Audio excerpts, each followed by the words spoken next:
The harsh realities of medieval life. Life without refrigeration. In the stillness of a medieval village, the sun rises gently over straw-thatched rooftops. The world is quiet, save for the crow of a rooster in the distance. Yet for the people of this time, the day ahead is filled with challenges, especially when it comes to food. Imagine waking up in a world where there is no refrigerator, no freezer, and no cool cupboard to keep your leftovers safe. In medieval times, this was not just an inconvenience, it was a daily worry. Without refrigeration, food spoiled quickly. Meat could go bad in just a day or two. Milk turned sour within hours. Even bread, once soft and fresh, could harden and grow moldy in mere days. Families had to think ahead. They couldn't cook large meals and save them for the week. What they made, they ate, or they risked illness. Spoiled food was not only unappetizing, it was dangerous. Yet hunger often made people take chances they otherwise wouldn't. If a piece of meat smelled slightly off but it was the only food available, it would still find its way onto the plate. Instead of fridges, people used root cellars, cool underground spaces, to store vegetables and grains. Salt was a common preservative, coating fish and meat to slow down spoilage.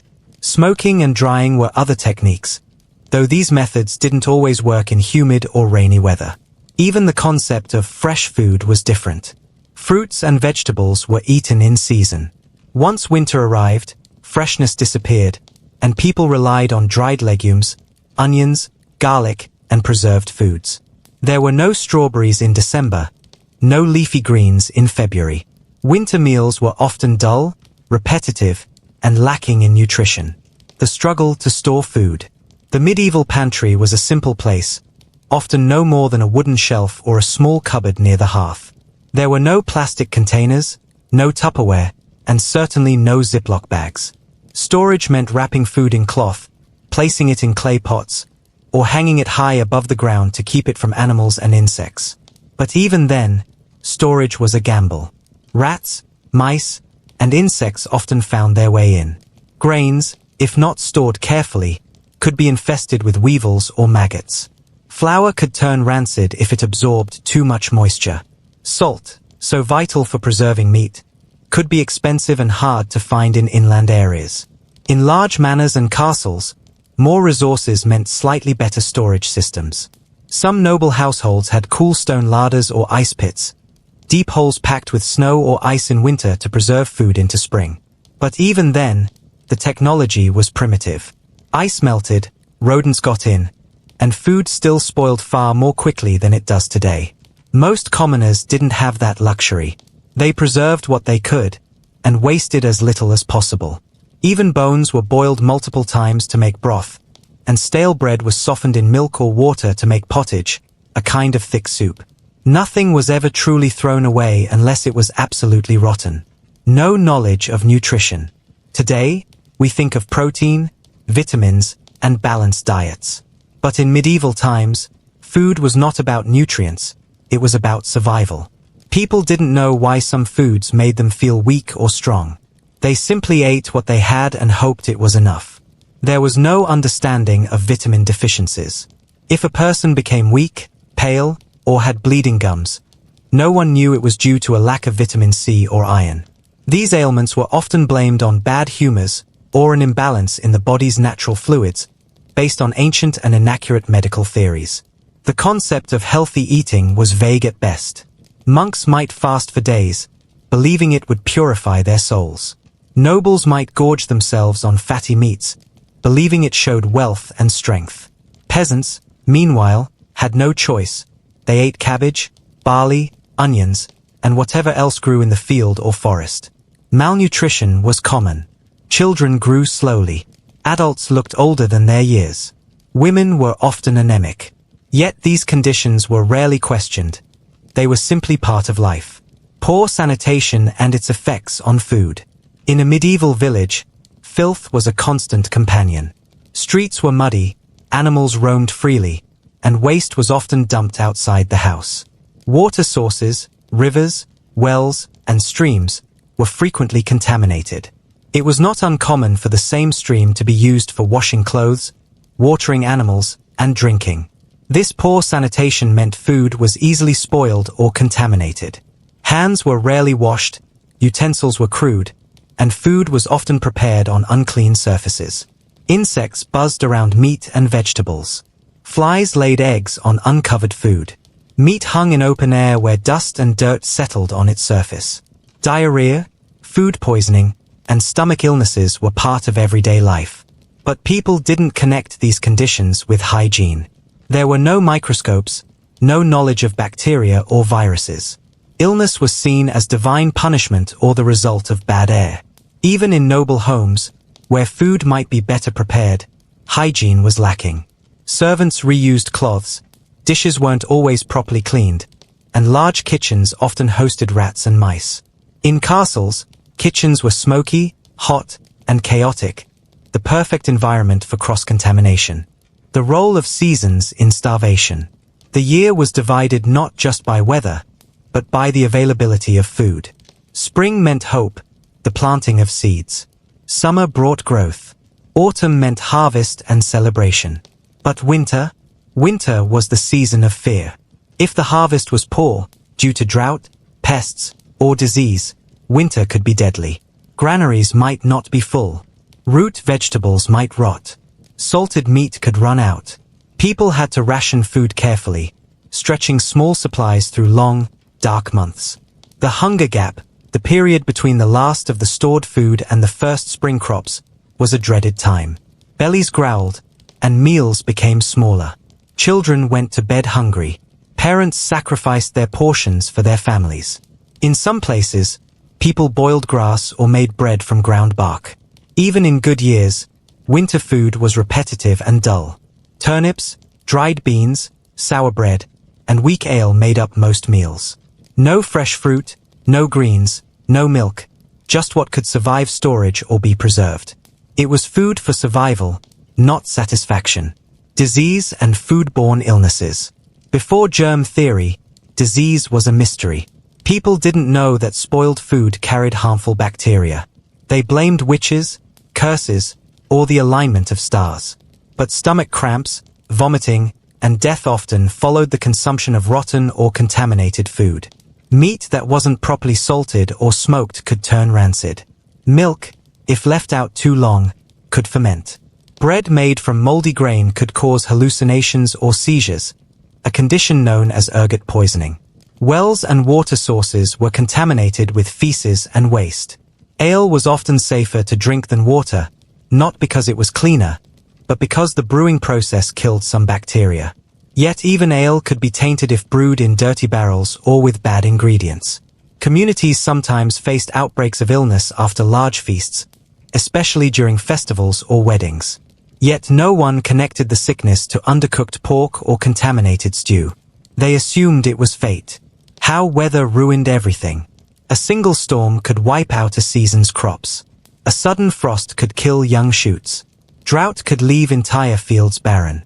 And heavy rains could rot grains in the field before they were harvested. Weather was not just a nuisance, it was a threat to life. There were no greenhouses, no irrigation systems, and no pesticides. Everything depended on nature's mercy. If a village experienced 2 or 3 bad harvests in a row, famine was almost certain. People would abandon their homes in search of food, rob others, or die quietly in the fields. Even mild weather shifts could impact food. A cool summer could delay crops. A warm winter could lead to disease in stored grain. The balance was fragile, and people lived at its mercy. Famine and food shortages. Famine was a frequent visitor in medieval Europe. It could be caused by weather, war, disease, or even taxation. When food became scarce, prices rose. Those who could not afford to buy starved. In towns and cities, grain riots broke out when bakers were accused of hoarding flour. In the countryside, families foraged for nuts, roots, and berries. In extreme cases, rumors of cannibalism spread. Children suffered the most. Weak from malnutrition, they became sick easily. Many did not survive harsh winters. Adults, too, grew gaunt and tired. In some villages, entire populations disappeared. Relief came only with the next harvest, and only if it was good. The monotony of peasant meals. A peasant's daily meal rarely changed. Breakfast might be a crust of bread and a cup of ale. Lunch could be pottage, a thick stew of grains, water, and whatever vegetables were available. Dinner was often more of the same. There was little variety. Spices were too expensive. Sugar was unknown. Meat was rare.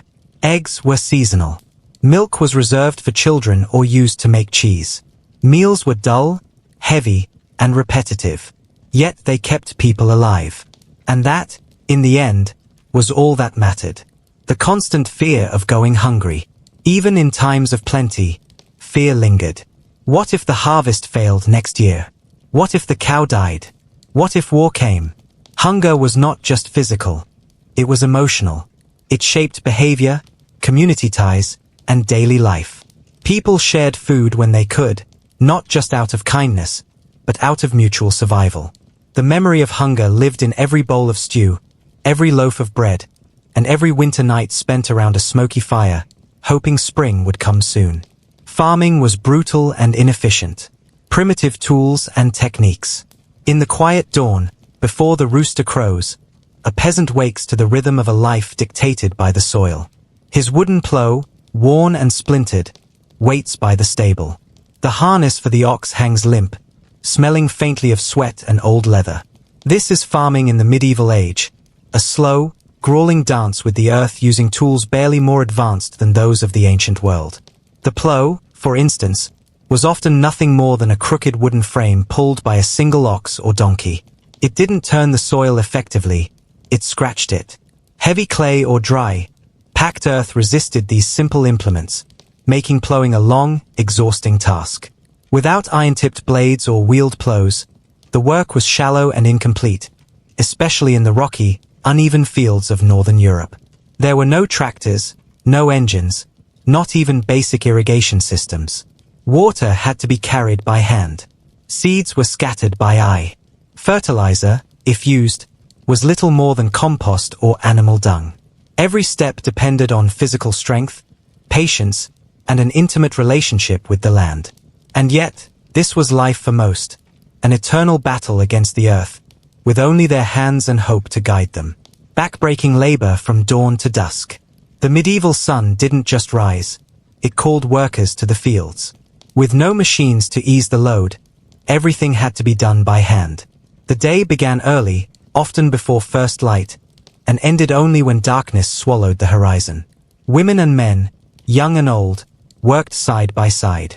Children helped scare birds from the crops, fetch water, or collect eggs. Men hoed, dug, lifted, and planted. Women weeded, gathered vegetables, and tended to animals. There were no weekends, no holidays except religious ones, and even those sometimes meant extra work preparing food for feasts. The labor was not just hard, it was relentless. Blisters formed and burst. Backs bent permanently. Knees wore down. Yet there was no other choice. If you didn't farm, you didn't eat. If you didn't sow, there would be nothing to harvest. Even nobles, who didn't till the soil themselves, depended on this tireless class of workers. The entire system of medieval life rested on the backs of peasants, and their backs bore the burden without rest. Poor soil and over-farming. The land itself was often unkind. Fields were not rotated regularly. Without understanding the science of soil depletion, peasants planted the same crops over and over again in the same earth, year after year. Slowly, silently, the soil lost its strength. What had once been a rich patch of farmland would turn barren and dry, its nutrients stripped away. Crops shrank. Yields declined. But people didn't know why. They blamed fate, or sin, or bad weather. The idea that the land itself needed rest and renewal was not yet part of common knowledge. Some systems tried to help, like the three-field system that rotated different crops and left one field fallow each year. But even these were not widely adopted until later in the medieval period. Many peasants, struggling to survive, simply could not afford to leave any part of their land unused. Thus, the earth grew tired. And tired land produces tired food, small, weak, and prone to failure. Crop failures and consequences. Every planting season was a gamble.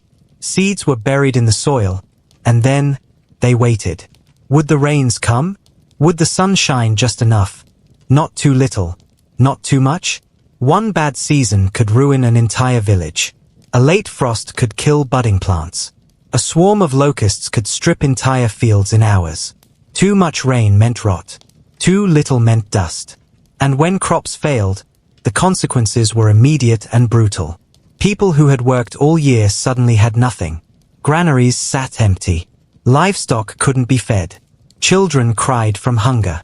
The psychological toll was immense.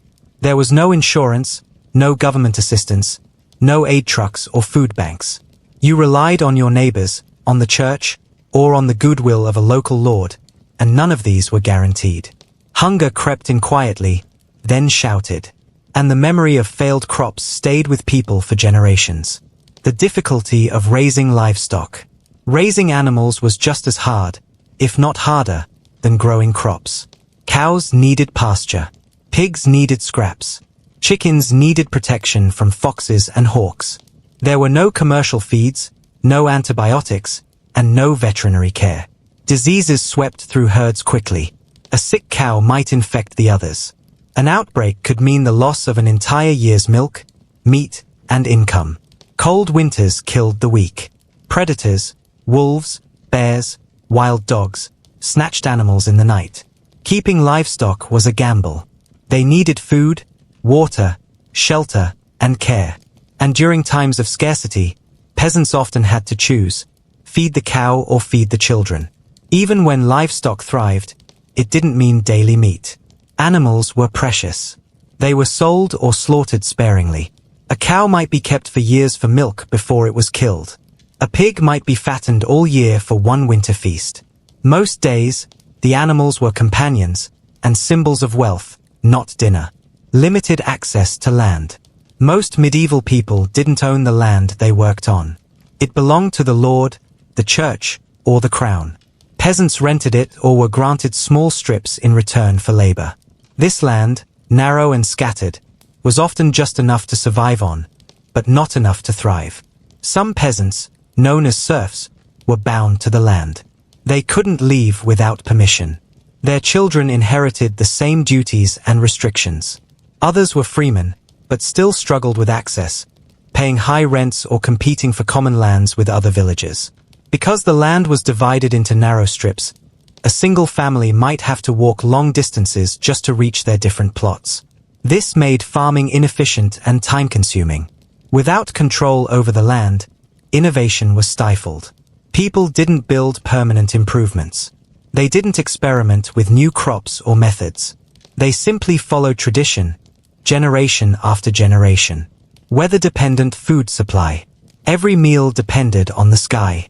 Would it rain today? Would it hail?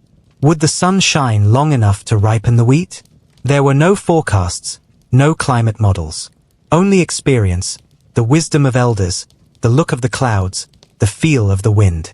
Farmers watched the heavens with reverence and dread. A single week of bad weather during the harvest could ruin everything. Windstorms could flatten fields. Rain could make hay molding and unusable. Snow in early spring could crush new growth. And there was nothing anyone could do. This dependence on weather made farming a deeply anxious life. There was no control, only hope. People prayed, made offerings, even held processions to ask for good weather. And when nature was cruel, there were tears and silence. The long wait between harvests. A harvest, once completed, had to last until the next one, usually a full year. That meant storing, rationing, and stretching every grain, every root, every salted piece of meat. The harvest itself was a monumental effort. Entire villages came together. Sick people worked. Children carried bundles. Women threshed wheat and husked corn. It was celebration and exhaustion wrapped in one, the culmination of a year's work. Once the harvest was in, it was time to hope. That it would last. That it would be enough. That pests wouldn't get in. That moisture wouldn't spoil it.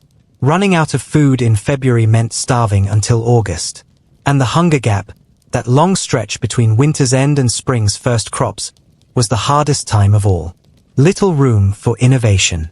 The medieval world was not kind to change. Farming was guided by tradition. Methods passed down through generations were trusted more than new ideas. Superstition often stood in place of science. Those who tried new tools or strange seeds were viewed with suspicion. Innovation could lead to success, but also to failure. And failure meant hunger. Most peasants couldn't afford to take that risk. The feudal system didn't help. Lords wanted consistent rent and labor, not experimentation. The church sometimes promoted certain crops, but also clung to old views about fasting, food purity, and holy agriculture. Without tools, time, or permission to innovate, farming remained largely the same for centuries. Fields were plowed, seeds were sown, prayers were said, and the cycle repeated, year after year. Exhaustion and survival, not abundance. In the end, medieval farming was about survival. Not abundance, not profit, not progress, just survival. Most peasants didn't dream of riches. They dreamed of full bellies, healthy children, and a harvest that came in strong. They prayed for rain, but not too much. For sun, but not too hot. For peace, but not at the cost of hunger. Exhaustion was their constant companion. Bodies bent with age before their time. Hands were calloused, feet cracked, shoulders worn. Yet they rose each morning and returned to the fields. The food they grew wasn't flavorful. It wasn't clean. It wasn't varied. But it was earned with sweat and suffering. And in the soft twilight of a medieval evening, as the last of the daylight faded and the fields stood quiet, that hard-won food was shared around fires. It was meager, but it was enough for another day. The blandness of the medieval diet. Lack of spices and seasonings. In the stillness of a medieval kitchen, where smoke curls gently from a wood-fired hearth and iron pots simmer with quiet persistence, there is a noticeable absence of something, flavor. The food, though nourishing in its intent, is quiet, muted, often painfully bland. Spices were rare and precious. Black pepper, cinnamon, cloves, and nutmeg. These exotic wonders came from lands far away, brought by merchants who traveled perilous roads or sailed unpredictable seas. When they arrived, they were sold at prices only the wealthy could afford. A pinch of pepper could cost a commoner a day's wages. For most peasants, salt was the only consistent seasoning, and even that could be hard to come by. Sometimes they used wild herbs like parsley or dill, but there was no rich tapestry of flavor. Garlic might find its way into a stew now and then, but more often, meals tasted like the grain they were made from, earthy, bitter, and dull. Without seasoning, food wasn't a delight. It was fuel, a necessity, something to keep the body moving, not the soul stirred. Over-reliance on bread and porridge. At the center of nearly every medieval table sat bread or porridge, or both. They were the foundation of the diet, the comfort food of the time, though not in the cozy sense we might imagine. Bread was often coarse and dark, made from rye, barley, or even ground peas and beans when wheat was scarce. White bread existed but was reserved for the wealthy. The rest ate loaves so dense and dry they could break a tooth. Sometimes, these loaves were made with ground-up straw or sawdust during times of extreme hunger, just to add bulk. Porridge was no better. It was a thick, grayish mush made from whatever grain was available. Day in, day out, peasants spooned it into their mouths without much joy. It was often boiled with water, sometimes milk, if they were lucky, and occasionally mixed with a scrap of onion or root vegetable. There was comfort in its familiarity, perhaps, but not in its taste. Eating was not about variety or pleasure. It was about fullness, and even that was not always guaranteed. Dull vegetable-based meals. Meat was a luxury, and when it was absent, vegetables tried to fill the gap. But in the Middle Ages, the vegetable garden was limited by climate, soil, and tradition. People grew what they could, cabbage, leeks, turnips, onions, and beans, and ate them boiled, baked, or stewed. There were no tomatoes, no potatoes, no peppers. Those came much later, with contact from the New World. The medieval peasant had never tasted mashed potatoes or a fresh tomato salad. Instead, their meals consisted of boiled cabbage, sometimes mixed with onions and flavored with salt, if available. These vegetables were not seasoned or roasted to bring out sweetness. They were boiled until soft and mixed into the same gruel day after day. Colorless, textureless, and repetitive. Eating the same roots every day wore on the spirit. But when your stomach grumbles, even dull vegetables become welcome. Scarcity of meat for the poor. A roasted chicken. A sizzling sausage. A tender piece of lamb. These were rare delights, glimpsed only during feast days or weddings, and mostly from afar. Meat was expensive and difficult to preserve. Cattle were valuable for milk and labor. Pigs were easier to raise but often reserved for special occasions. Wild game belonged to the nobility. Hunting rights were tightly controlled, and poaching could lead to brutal punishment. For peasants, meat came sparingly. A thin broth made from a bone. A scrap of bacon in the bottom of the pot. Some villages might slaughter a pig once a year, salting the meat to last through winter. The diet was not vegetarian by choice. It was dictated by poverty. When meat did appear, it was often tough and heavily salted. But for most, days and weeks passed without even a taste. Limited dairy products. Milk soured quickly in the medieval world. There were no refrigerators, no iceboxes, no means of preservation except aging or fermentation. Most milk went to children or was turned into cheese or butter, if the cow produced enough. Even then, dairy was not always available. Poor harvests meant cows produced less. Harsh winters took a toll. A single family might own one cow shared among neighbors. Cheese was a peasant's friend, firm, salty, and long-lasting. But the good cheeses, soft, aged, or flavorful, were crafted by skilled hands in monasteries or noble kitchens. The rest ate simple, bland curds. Butter was prized but limited. In some religious fasts, butter was forbidden, and peasants had to substitute with oil, which was even rarer. The result? Meals without richness, without creaminess, without the flavor-enhancing joy we now associate with dairy.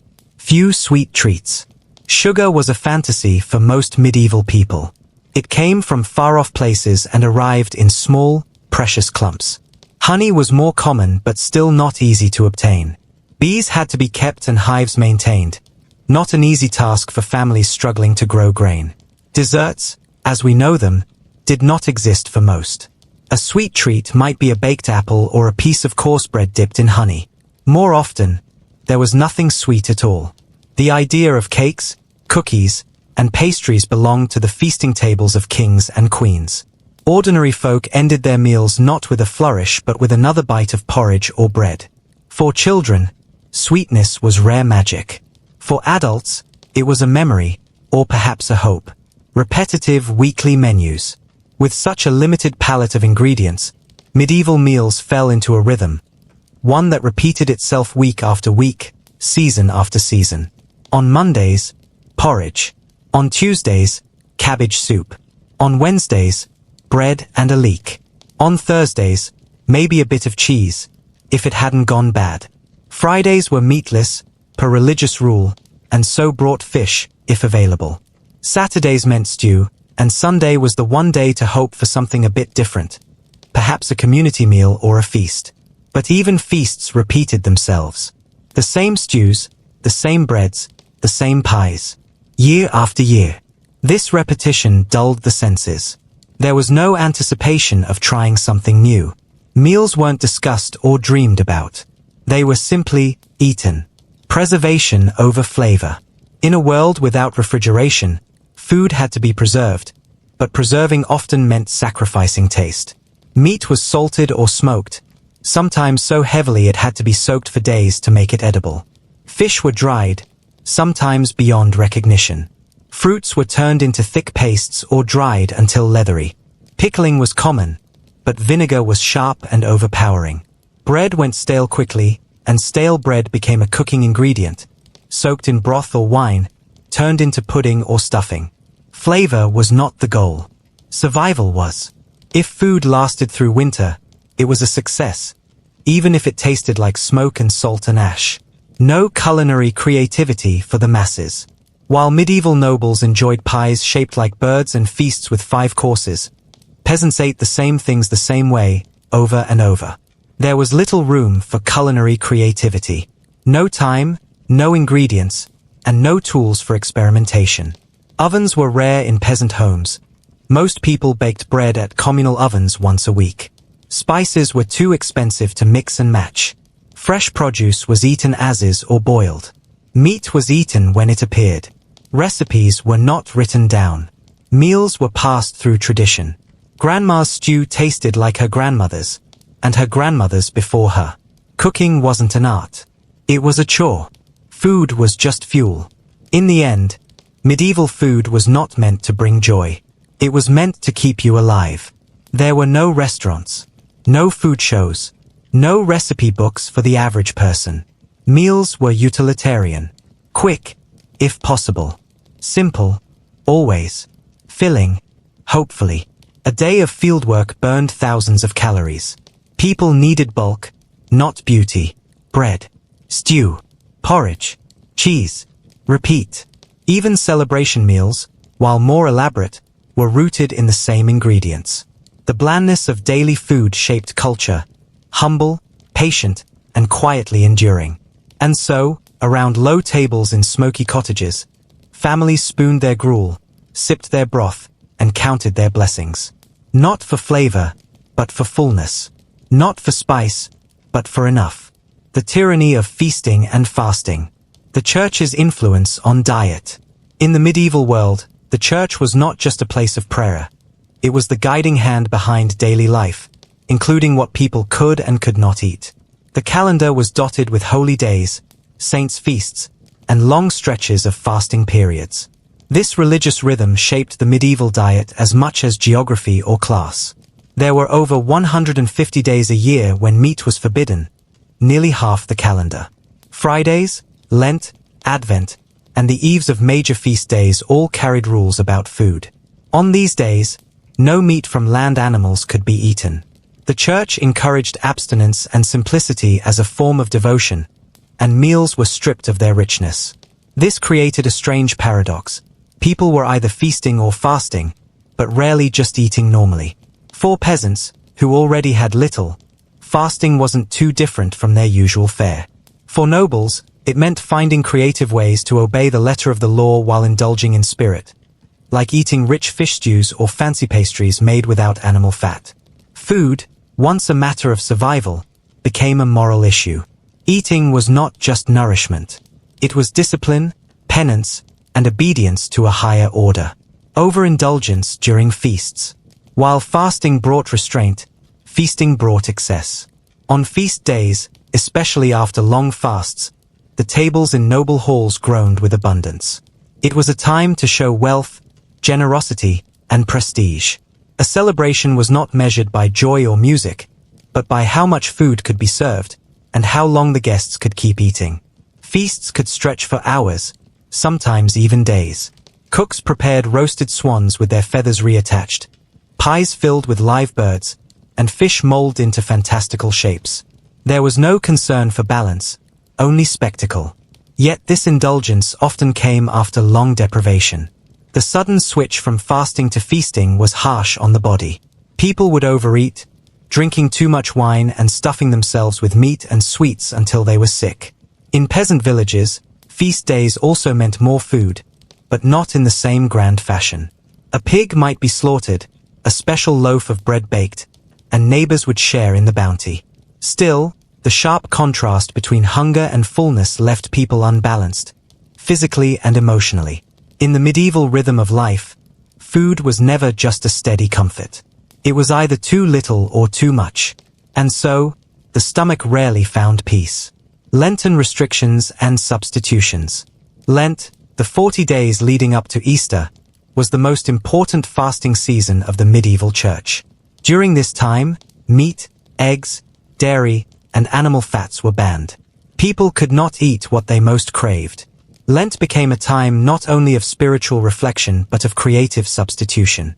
Butter was replaced with oil, if you could afford it. Milk was traded for almond milk, if you had almonds. Eggs were substituted with fish roe or left out entirely. The wealthy turned these restrictions into a culinary challenge, creating elaborate dishes that followed the rules but still pleased the senses. For the poor, Lent simply meant more hardship. Their already meager meals became even plainer. Porridge without milk. Bread without butter. Soups without meat. The absence was deeply felt, and not just in the stomach. But Lent was also a cultural event. Towns grew quieter. Meals became communal. People focused inward, on their souls and sins. And when Easter arrived, the return of meat and eggs felt like a resurrection in more ways than one. Advent and other fast days. Lent wasn't the only time of fasting. Advent, the season before Christmas, also required abstinence, though it was less strict. And throughout the year, Saints' days and Vigil days marked other times when meat was forbidden. Wednesdays and Fridays were especially sacred. On these days, many devout Christians abstained from meat to remember Christ's suffering. Some took it even further. Monks, for instance, might avoid meat entirely throughout the year, relying on fish, beans, and bread. These fasting days made cooking a puzzle. What could be made without meat, eggs, or animal fat? What could still fill the belly and warm the bones? Fish became central. Herring, eel, pike, and salted cod were staples on fast days. In coastal towns, fresh fish was available. Inland, salted and dried fish dominated. It wasn't always tasty, often tough and pungent, but it followed the rules. Even cheese and butter could be forbidden, depending on the order or the day. Some people turned to nuts, mushrooms, or boiled grains. The result was a diet that bent to the calendar more than to appetite. Food was not just seasonal, it was sacred. The burden of religious food rules. For many, the constant cycle of feast and fast became a burden. Not just physically, but emotionally. Keeping track of when to eat, what to avoid, and how to prepare it all correctly could feel overwhelming, especially for those who were already struggling just to feed their families. Imagine a poor mother trying to cook a meal with only onions, barley, and a little cabbage, and then remembering it's a fast day, and she must leave out the bit of lard she'd saved. Or a baker whose dough can't rise properly without milk, now told he can't use dairy for 40 days. Rules varied by region and changed over time. What was allowed in one village might be forbidden in another. The church offered some guidance, but for the poor, it often meant confusion, guilt, or simply giving up. Some people broke the rules out of desperation.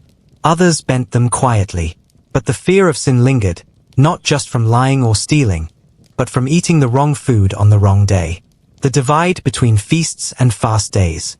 The stark contrast between feast days and fast days created a world of extremes. On one day, a table might overflow with meats, breads, wines, and sweets.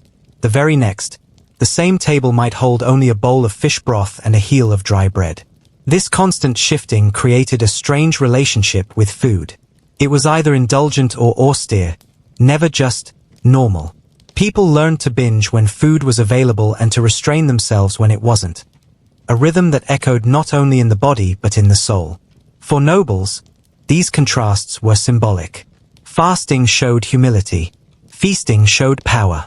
But for peasants, the divide was more practical. They often fasted because they had to and feasted only when others allowed them to.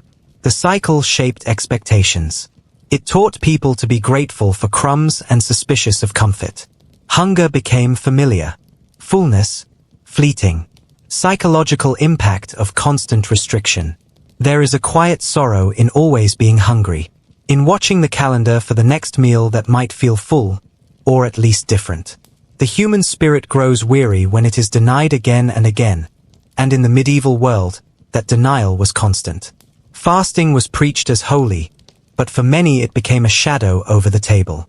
Children learned early not to ask for meat on Fridays.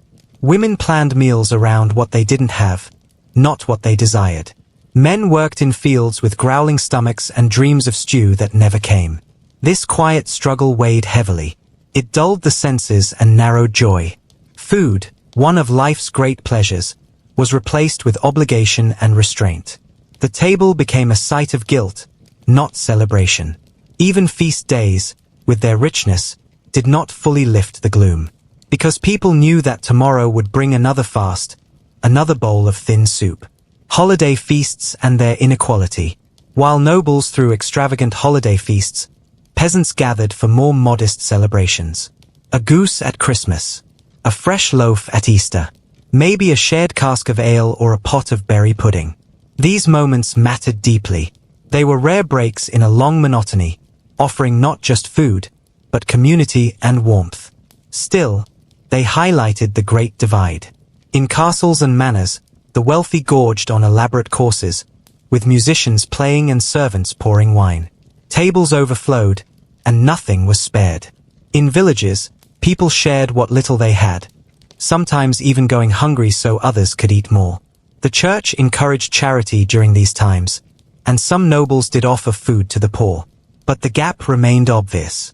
The inequality of food was never clearer than on a feast day, when joy and hunger mingled in the same room, divided by class and privilege. Fish as a meat substitute. Fish was the great workaround. When meat was forbidden, fish took its place, not always joyfully, but out of necessity. Salted herring was the workhorse of fasting cuisine. Cheap, abundant, and able to last for months, it fed countless people through countless fasts. But it was also salty, tough, and smelled strongly, not exactly a treat. Fresh fish, when available, was better.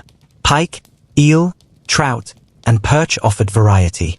Monasteries near rivers often had fish ponds to ensure a steady supply. Coastal regions had more options, from cod to shellfish. The wealthy dined on fancy fish dishes, baked, stuffed, or fried in oil. The poor boiled theirs in soups or ate it dried and cold. Some monks even bred beavers and declared them fish, just to stretch the rules. Fish helped people obey the church. But it didn't always satisfy. It was a reminder, a shadow of meat, not a replacement. The constant swing between hunger and gluttony. In the end, the medieval relationship with food was not one of comfort but contradiction. People swung between hunger and gluttony, between deprivation and indulgence, with little balance in between. Fasting taught restraint, but also created cravings. Feasting satisfied those cravings, but often to the point of discomfort. The body was never truly at ease. It was always either denied or overwhelmed. This rhythm left its mark. It shaped culture, language, and belief.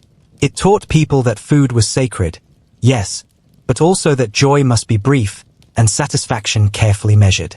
In that quiet, candlelit world, where the smell of broth lingered and bells called people to prayer, the simple act of eating was never simple at all. It was a struggle, a ritual, a test of faith and survival. And through it all, the people endured, not with full bellies, but with quiet strength. Preservation problems and rotten realities. Lack of refrigeration. Imagine a world where the hum of a refrigerator doesn't exist, not even as a dream.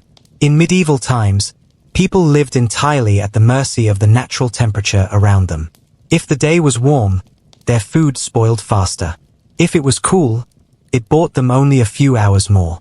There were no ice boxes, no freezers, and definitely no supermarket freezer aisles. Instead, people relied on cool cellars, damp basements, and shaded areas. But those offered minimal help. Meat began to rot in hours. Milk soured within a single day. Fish became unsafe before the sun had reached its peak in the sky. People had to rise early, purchase food at dawn, and cook it quickly, eating it while it still held onto freshness, or at least before it turned too far. Rotten smells were part of everyday life. The stench of half-spoiled food mixed with sweat, smoke, and sewage in tightly packed towns. Food spoilage wasn't rare, it was routine. And people ate what they could, hoping their stomachs could handle what their noses warned them about. Salting and smoking. To battle spoilage, medieval folks didn't just wait for food to rot. They fought back, with salt and smoke. Salt was so valuable that it was sometimes used like currency. It preserved meat and fish by drawing out moisture and killing off the bacteria that caused rot. Families would rub salt into cuts of pork or slabs of beef, then bury them in barrels layered with even more salt. These barrels would be stored in cool places, sometimes lasting weeks or months. Smoking was another solution. Meat was hung over smoldering fires, not blazing ones, but slow, smoky ones. This infused it with flavor and acted as a barrier to mold and flies. A smoked ham might become black on the outside but remain edible inside for weeks. Still, the taste of preserved meat wasn't always pleasant. Salted meat had to be soaked before it could be eaten. Smoking sometimes made food taste bitter. But it was worth it, because it meant not going hungry. Pickling and fermentation. Pickling wasn't just for cucumbers. Medieval people pickled everything from fish to onions to cabbage. Brine, a mixture of salt and water, or vinegar was used to keep air and bacteria out. Large clay jars sat in dark cellars, slowly bubbling as natural fermentation took place. Fermented food not only lasted longer, it was often safer. People might not have understood bacteria, but they knew that pickled cabbage could last through winter, or that sour ale wouldn't make them sick like stagnant water sometimes did. In many homes, fermentation was almost sacred. Mothers passed down recipes and instincts to their daughters. How long to soak cabbage, how sour the ale should taste, how to spot the first signs of spoilage.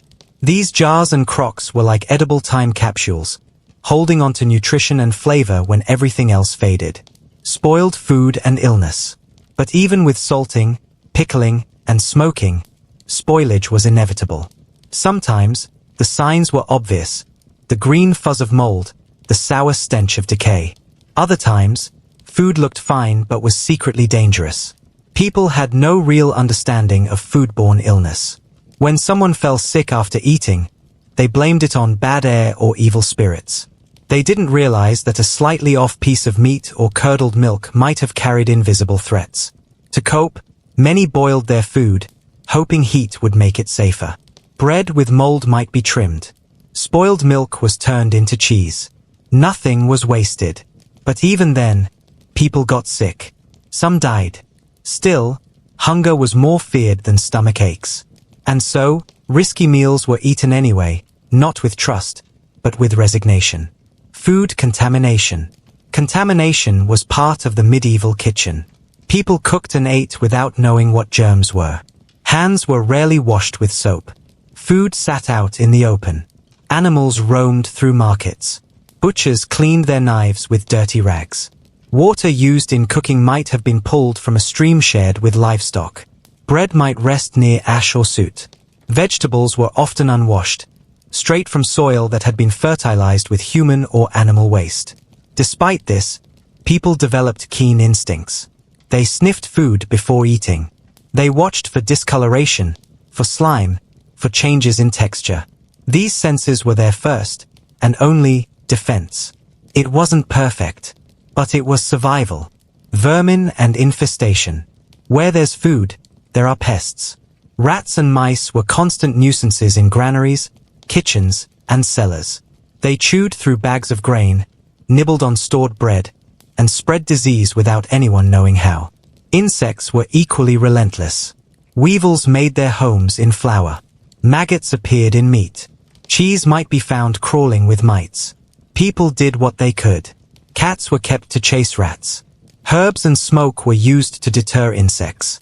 Food was hung from ceilings or stored in barrels, but nothing was foolproof. And so, families learned to sift their flour and cut away suspicious bits. Insects were picked out. Rats were cursed and chased. But meals went on, even if they weren't perfectly clean. Short shelf life of dairy. Dairy was both blessing and burden. Milk was nutritious, but without cooling, it turned sour fast, especially in summer. A fresh jug of milk in the morning might be curdled by midday. To prevent waste, milk was turned into butter or cheese almost immediately. Butter, when salted, could last longer. Cheese, especially the hard, aged kind, was a medieval miracle, sometimes surviving for months. But accidents happened. A batch of cheese might go wrong. Butter might turn rancid.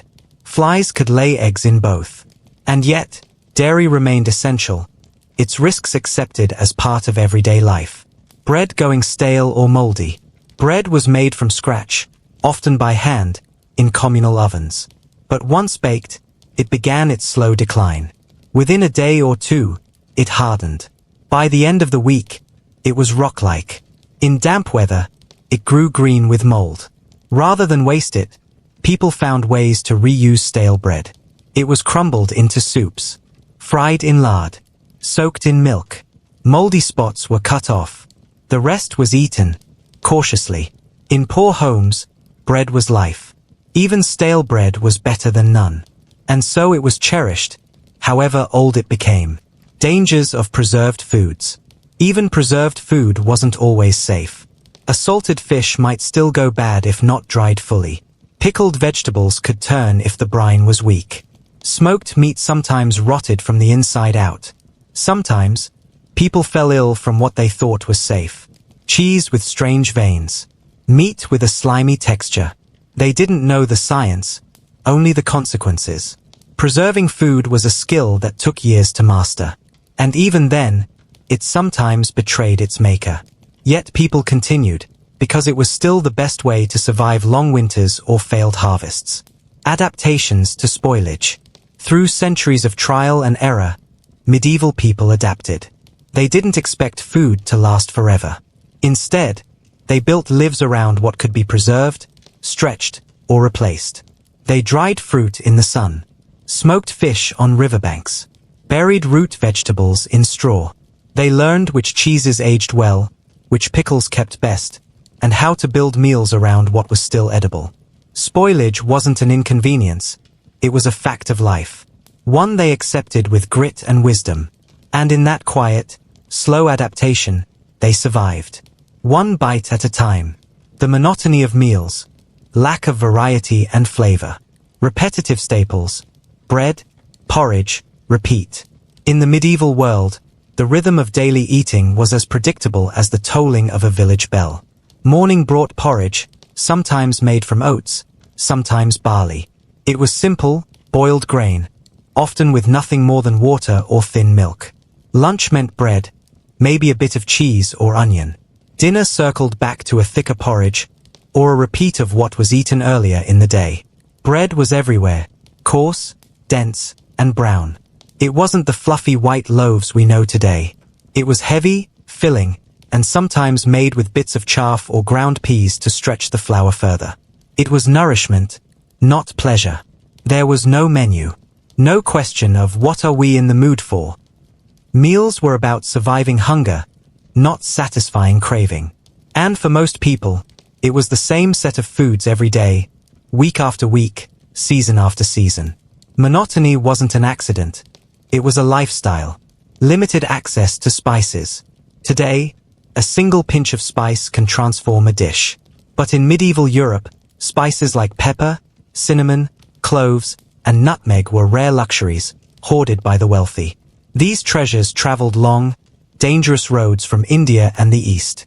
By the time they reached European ports, their price had multiplied many times over. Commoners rarely saw them. A speck of pepper might be used on a feast day if the household was lucky. Most never tasted cinnamon in their entire lives. The absence of spice meant food was bland, earthy, and often sour. Preserved meat tasted of smoke and salt. Vegetables had only their natural bitterness or sweetness. For most, every bite tasted like the last one. Plain, dull, unadorned. No sugar, only honey, if lucky. Before sugar plantations, there was only honey, and even that was precious. Beekeeping was common, but unpredictable. A bad season meant little honey. And since honey was used in brewing, cooking, and even medicine, it wasn't wasted lightly. The poor might taste sweetness only once in a while. Their daily food was far from sugary. Grains and vegetables formed the base of their meals, foods with muted flavors. Even fruit, when it could be found, was tart and seasonal. There were no desserts as we know them. A sweet treat might be a dried fig, or perhaps a baked apple. Life was rich in labor, but not in flavor. Vegetables were bland and overcooked. Vegetables in the Middle Ages were often boiled, long and slow, until their color faded and texture turned to mush. Cabbage, leeks, turnips, and onions formed the backbone of most vegetable meals. They were easy to grow, hardy in cold climates, and available to the poor. But taste? That was a secondary concern. Without herbs or seasoning, vegetables were boiled in water or broth. By the time they hit the bowl, they were soft and gray. The smell was often sulphurous, especially from cabbage. Yet these dishes filled bellies. They were warm, comforting, and, above all, cheap. So people ate them, day after day, grateful for what they had, even if their taste buds longed for something more. Fruits were rare and seasonal. Fresh fruit was a fleeting joy in the medieval year. Apples ripened in late summer. Pears followed. Berries came and went in a matter of weeks. Without refrigeration, fruits couldn't be stored long. Without modern shipping, they couldn't be imported from warmer lands. This meant that for most of the year, people lived without fruit. Occasionally, dried figs or raisins, imported and expensive, made their way into dishes, but only in rich households. A peasant might go months without tasting anything sweet or juicy. A child born in winter wouldn't know an apple's crunch until autumn. It made seasonal harvests feel like festivals, rare bursts of color and flavor in a gray culinary world. Soups and stews were all the same. Soups and stews were the great equalizers, meals of necessity. They used up scraps, bones, withered vegetables, and old bread. They simmered for hours over low fires, filling homes with thick, heavy smells. But despite the variety of ingredients, most stews tasted similar. Salt dominated. Texture came from barley or beans. Meat, if present, dissolved into the broth. And every day brought another ladle of the same murky bowl. These meals were practical. They warmed. They nourished. They stretched limited food for large families. But their repetition wore down even the hungriest spirit. The tongue longed for surprise. The stew never offered it. Meat was rare and often tough. To the medieval poor, meat was a gift, not a regular part of the diet. A pig might be slaughtered once a year. Chickens were more valuable for their eggs than for the pot. Wild game was often restricted by law to nobles. When meat was eaten, it was usually old, salted, and tough. Fresh meat was reserved for the wealthy or for festivals. Boiling was the common method of cooking, helping to soften sinew and stretch flavor into broths. But the texture remained chewy. The taste leaned toward the bland or overly salted. And it was never enough. Meat was a flavor longed for, but rarely fully enjoyed. Monastery and castle food had more variety. Not all medieval food was boring, but you had to be rich or religious to enjoy variety. In castles, lords dined on multiple courses: roast birds, sweet tarts, almond sauces, and even wine-soaked fruits. In monasteries, monks grew diverse herbs, baked special breads, and brewed rich ales. These places had access to skilled cooks and well-stocked kitchens. They experimented. They celebrated. But this experience belonged to a small elite. Outside the walls, most people never tasted what went on behind the gate. For them, meals remained simple, not because they lacked creativity, but because they lacked resources. Regional isolation affected variety. In a world without trucks, trains, or planes, people ate what grew nearby. Coastal communities ate fish. Mountain villages relied on root vegetables and preserved meats. Forest dwellers lived on mushrooms and game, if allowed. Trade routes were slow and expensive. A new food might take years, even decades, to appear in a different region. Rice, for example, remained largely absent from much of medieval Europe. Tomatoes and potatoes didn't arrive until after the Columbian Exchange. So people cooked the same meals not by choice, but by geography. The land decided the menu. And the land didn't always offer much. Lack of creative cooking methods.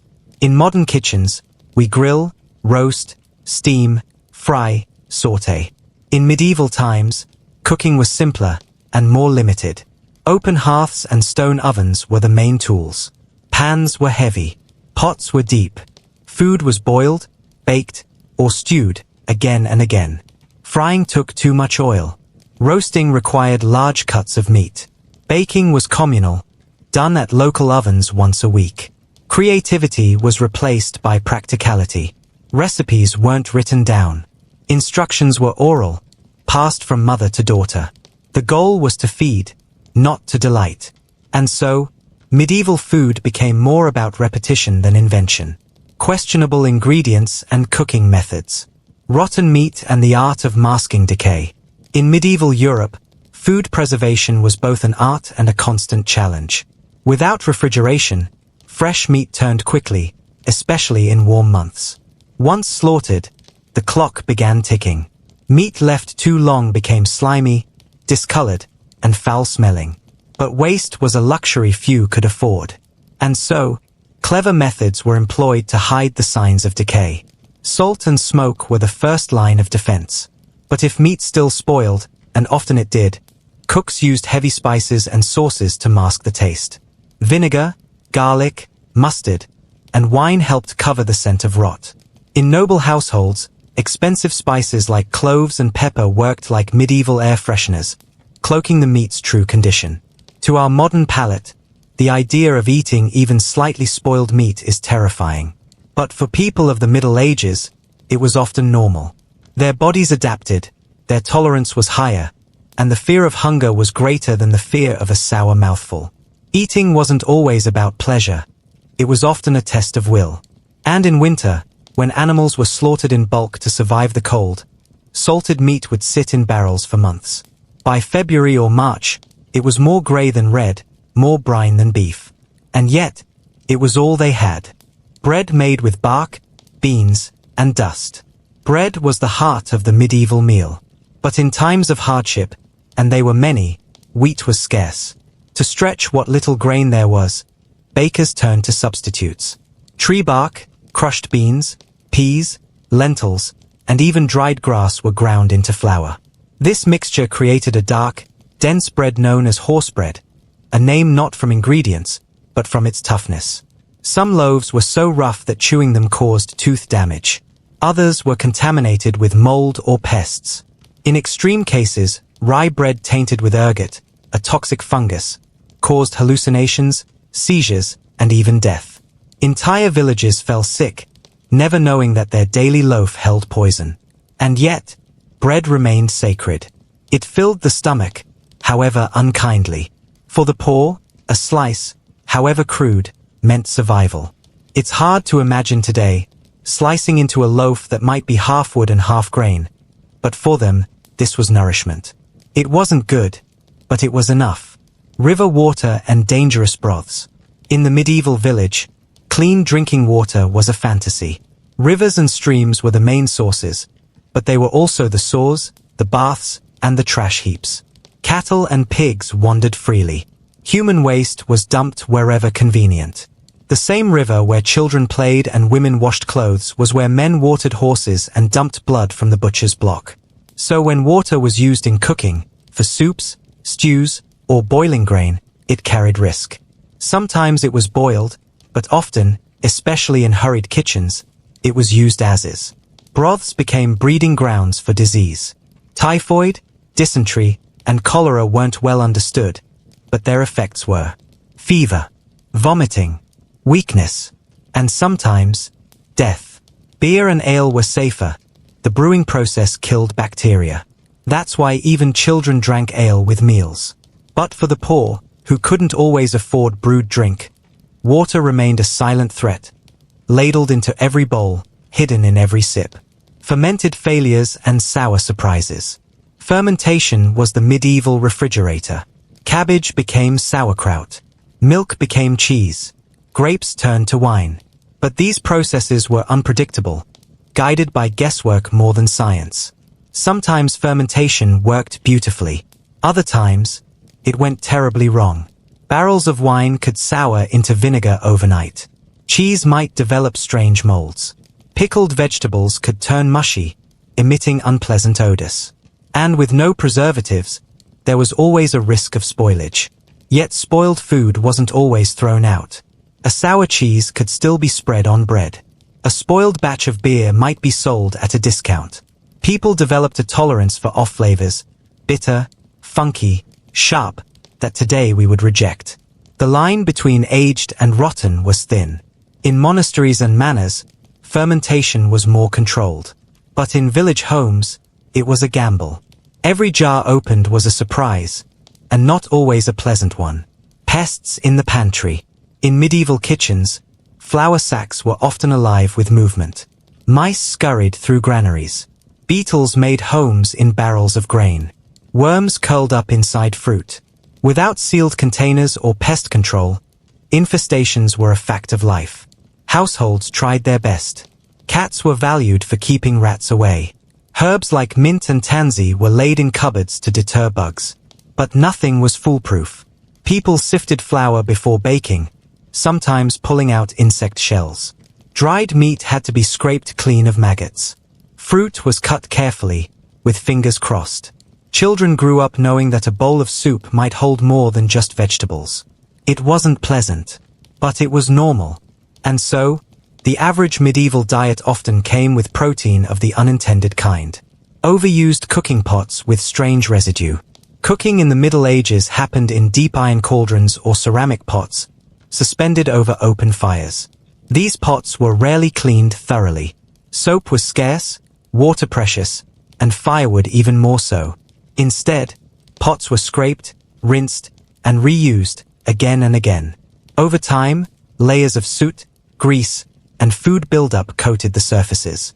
The bottom of the pot might still hold remnants from meals days before, bits of barley, fat, or herbs fusing into a black crust. While this seasoning might have added flavor, it also contributed to hygiene issues. Burnt residue could turn bitter. Leftover meat might sour. And the longer the pot was used without scrubbing, the more questionable the meals became. But for medieval cooks, this wasn't laziness, it was necessity. A pot that served dozens daily couldn't afford rest.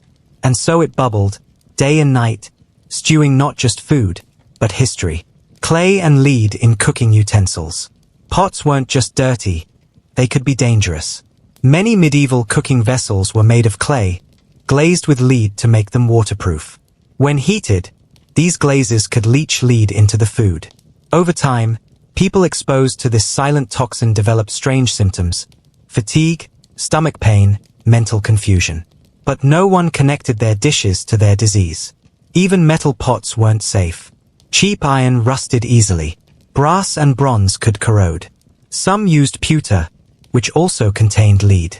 Cooking was not only a chore, it was a chemical experiment, often gone wrong. People ate slowly, not knowing their utensils might be slowly eating them from within. Smoked meat turned to charcoal. Smoking was one of the most common ways to preserve meat.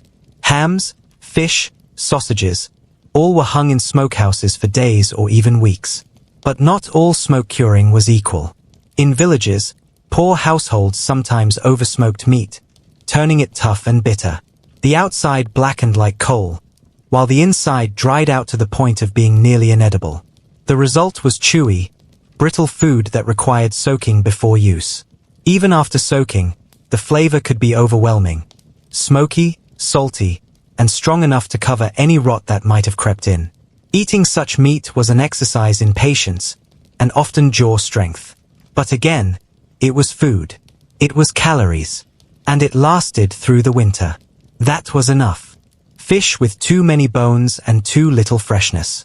Fish was a medieval staple, especially on Fridays and during Lent, when the church forbade meat. But fresh fish was a luxury for those living near coasts or rivers. Inland, fish arrived salted or dried, stiff as a board, with flavor long gone. Even fresh fish had its challenges. Deboning tools were rudimentary. Bones were common hazards.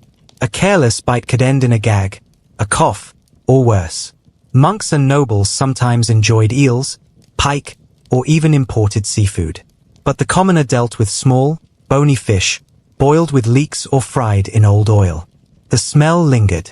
The taste was brackish. The experience was never elegant. Yet it fed many, especially when other meats were off limits. Burned bread and bitter ashes. Medieval ovens were large, communal, and difficult to regulate. Heat was judged by feel, no thermometers, no dials. Cooks would toss in flour to test temperature. If it browned too fast, the oven was too hot. If it stayed pale, it was too cool. It was imprecise. As a result, bread often burned. The bottoms blackened. The tops split. Some loaves came out perfect. Others were half raw inside and charred outside. And when ovens weren't available, bread was baked on hearthstones or under ash. resulting in bitter, smoky flavors. Yet people ate it all. Scraping off black crusts became a habit. Dipping the bread in broth softened it. And the bitterness? It was just another taste in the long list of medieval misfortunes. Malnutrition and health consequences. The bread-centric diet and missing nutrients. In the rhythm of medieval life, bread was king. Whether it was a crusty white loaf for the wealthy or a rough, dark hunk of barley bread for the poor, it appeared at every meal. But with such heavy dependence on bread, other nutrients suffered quietly. Most medieval peasants consumed a diet that was heavy in carbohydrates and light on proteins, fats, and essential vitamins. Vegetables and fruits were seasonal luxuries. Meat and dairy were rare treats. Fish helped, but only when available and affordable. Vitamins such as A and C, found in leafy greens and citrus fruits, were almost absent in the average diet. Iron, critical for blood health, was lacking too. Without it, bodies became weak. Skin paled. Fatigue set in. And while bread filled the belly, it didn't nourish the body. It was dense, filling, but not balanced. Even the rich, though they had more variety, suffered in other ways, overeating meats and sugars, but still falling short in fiber and plant-based nutrition. So while many survived day to day, their bodies paid the quiet price. Bones grew brittle, teeth weakened, and immune systems faltered. Bread may have kept them alive, but it rarely kept them healthy. Rickets and bowed legs from lack of sun and calcium. Imagine a child in a cold stone cottage, wrapped in wool, seeing the sun only during brief summer days. Add to that a diet with almost no dairy, no milk, no cheese, very little fish. The result? A generation growing up with soft bones. This was rickets, an illness caused by vitamin D and calcium deficiency. Without enough of either, bones didn't grow properly. Legs bent outward like bows. Spines curved. Joints swelled. The disease was common, especially in urban areas where sunlight was scarce and diets were poorest. Parents didn't understand the cause. They simply knew their children limped, tired easily, and looked strange compared to others. Remedies were few, and treatments unreliable. It wasn't just a medical issue, it was a silent marker of poverty and poor diet. And since bones carry us through life, those with rickets often suffered from lifelong pain, difficulty walking, and an early aging of the body. For many, poor food wasn't just unpleasant. It shaped their bodies permanently. Curvy, when the body cries for fruit. In today's world, we might toss an orange into a bag or sip a glass of lemon water. But in medieval times, such luxuries were rare. Scurvy, a disease caused by a lack of vitamin C, was a slow, creeping illness.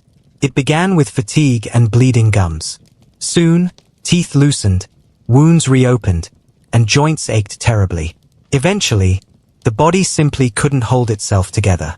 Blood vessels broke. Skin bruised with the lightest touch. Death, painful and confusing, followed.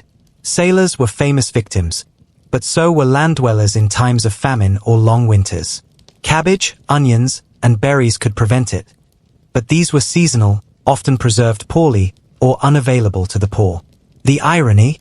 The cure was simple, a handful of fresh greens. But for most, that cure was out of reach.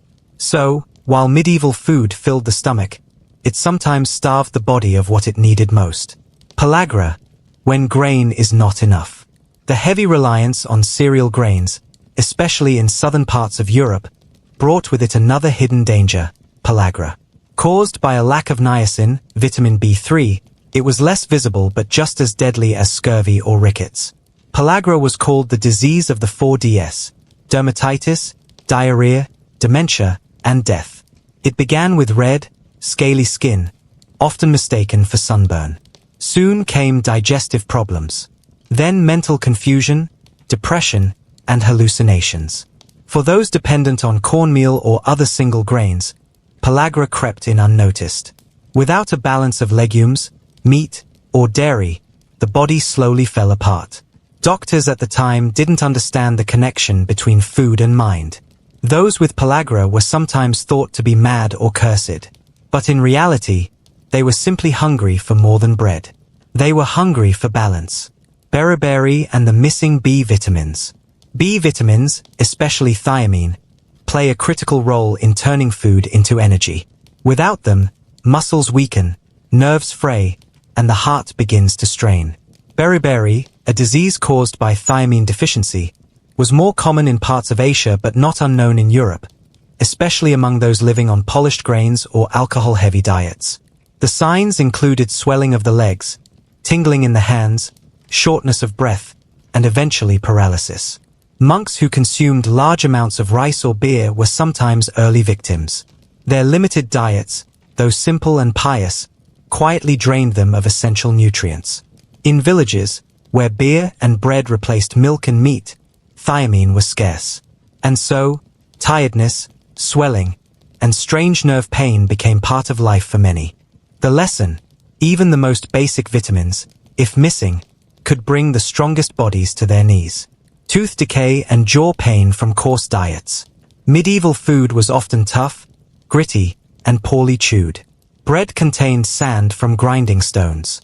Meat was dry and hard. Nuts, grains, and legumes were only partly softened. As a result, teeth suffered terribly. By age 30, many had lost several teeth. Molars cracked. Gums receded. Abscesses formed, bringing fever and throbbing pain. There were no dentists, only tooth pullers, who offered relief with forceps and no anesthesia. Tooth decay wasn't caused just by sugar, though the rich suffered from that, too. For the poor, it was the wear and tear. Food ground too roughly, chewed too fast, cleaned too little. Tooth loss made eating harder. It became a cycle. Poor food ruined teeth. Ruined teeth made eating painful. Painful eating led to malnutrition. Smiles were rare. Suffering was common. Child stunting and lifelong weakness. Children in the medieval world faced enormous obstacles from the start. Malnutrition began in the womb, with mothers lacking iron and folic acid. It continued through infancy, with poor weaning practices and limited food options. By age 5, many children were already stunted, shorter than normal, weaker than expected. Without enough protein, bones didn't grow. Muscles stayed small. Brains, too, suffered, slowed learning, lower memory, and quiet despair. A short child wasn't just short. They were at a disadvantage for life. Weaker laborious. Slower students. More vulnerable to disease. Malnutrition didn't just hurt the body. It shaped futures. Wasting diseases and the invisible hunger. Not all hunger was obvious. Some children and adults looked full, round bellies, even, yet inside, they were starving for key nutrients. This was kwashiorkor, a protein deficiency often masked by swelling. Legs puffed up, faces rounded, but muscle disappeared. Energy vanished. It was especially cruel to children, who seemed healthy until they suddenly weakened, stopped growing, and often died of simple colds or infections. Invisible hunger also meant anemia, pale faces, slow heartbeats, dizziness, or zinc deficiency, bringing delayed healing and poor immunity. The food was there, but the nourishment was not. Slow recovery and permanent damage. When food was finally available again, after winter or famine, the body didn't bounce back easily. Refeeding a malnourished person could be dangerous. Organs struggled to restart. Metabolisms went into shock. Recovery took weeks, months, even years. And for many, the damage was permanent. Stunted bones, lost teeth, weakened hearts, poor eyesight. Survival was common, but full health was rare. People lived, but often only half-lived. The long sleep, starvation's final visit. And then there was starvation, the final, most painful chapter in the story of bad food. It began with an empty pantry. Then came days of watery broth, skipped meals, and tight belts. Muscles burned for energy. Bellies bloated with fluid. Eyes lost their shine. The starving grew silent. They slept more. They moved less. Eventually, the body shut down, quietly, like a candle in the wind. Many medieval famines went unrecorded. Villagers buried their dead in haste. Priests said prayers. Life moved on. But for those who starved, food was never just food. It was hope. It was memory. It was the thing they had too little of, too late. The impact of religion and fasting on food culture. Religious fasting and food restrictions. In medieval Europe, religion was not just a belief system. It was the framework that shaped everyday life, including what people ate and when they ate it. The dominant Christian church had numerous fasting days throughout the year, during which the faithful were required to abstain from eating meat, dairy, and sometimes even fish and eggs. These fasting rules were strict and deeply embedded in medieval culture. Fasting was viewed as a form of spiritual discipline and penance, a way to purify the soul by denying the body its desires. Many believed that denying food, especially rich or luxurious foods like meat, brought them closer to God. But for ordinary people who already struggled with limited diets, fasting often meant further reducing their already sparse nutrition. During fasting days, the diet became monotonous and more plant-based, with heavy reliance on vegetables, legumes, and grains. However, because medieval vegetables were seasonal and often preserved poorly, many people ate the same boiled cabbage or dried peas day after day, lacking variety and key nutrients. This pattern of fasting and feasting created a cycle of nutritional stress. On fasting days, people lacked proteins and fats, essential for energy and bodily functions. On feast days, the rich might gorge on meats, cheeses, and sweets, leading to digestive troubles and imbalances. For the poor, fasting could mean genuine hunger and weakness. For the rich, it was sometimes more symbolic, avoiding meat but indulging in fish or other foods. Yet even fish, a valuable protein source, was sometimes hard to come by for peasants living inland. In this way, religion shaped not only the medieval calendar but also the very availability and quality of food. It enforced limitations that could be harmful physically, even as they were meant to be spiritually beneficial. Understanding these religious restrictions is key to understanding why food sucked in medieval times. The role of the church in food production and distribution. In medieval society, the church was not only a spiritual authority but also a major economic power with significant control over food production and distribution. Monasteries were among the largest landowners in Europe, managing vast estates that supplied food for their residents and the surrounding communities. This influence shaped medieval food culture in ways that often limited variety and reinforced the hardships of the era. Monasteries were self-sufficient communities where monks grew crops, raised animals, and brewed beer.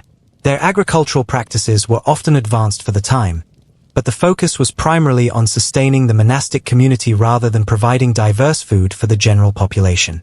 The monks followed strict dietary rules that also reflected religious fasting norms, often abstaining from meat except on special feast days.